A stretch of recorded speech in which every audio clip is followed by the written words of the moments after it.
សួស្តីបងប្អូនអត់បានចេញវីដេអូអំពីខ្លឹមសារសង្គមអីទេថ្ងៃនេះមកចេញវីដេអូអស់សំណើចមួយស្រាប់តែអង្គុយសុកមានបងប្អូននៅតាមបាទជនបទហ្នឹងនៅតាមភ្នំបាទផ្ញើអរ៉ៃកដោអនុស្សាវរីយ៍មកកញ្ឆេងចេះឆ្ងល់ពីណាតែលេខទូរស័ព្ទមកដល់ពេលទៅយកមកមើលបងប្អូនអើយបាទនេះបាទបងប្អូនអត់ដឹងស្អីទេអាហ្នឹងគេផ្ញើមកឲ្យឲ្យឥឡូវខំដោះលាងឲ្យស្អាតទុកដាក់មុខជំនាញផ្ទះអីប្រភូមិអីចឹងណា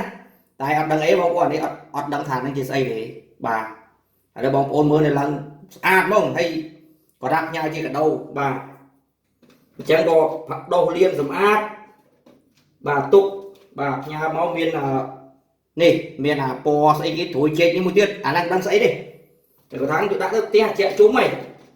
គាត់ថាខ្វះទេបាទហើយនេះស្អីនេះបាទมันចេះតិចនេះបាទភ្លឺចាចាយ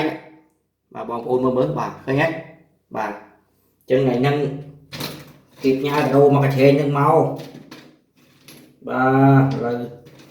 ដោះលាងសម្អាតបាទដាក់នៅមុខជំនាញផ្ទះសិននេះបាទបងប្អូនមើលភ្លឺភ្លេងចាចែងបាទ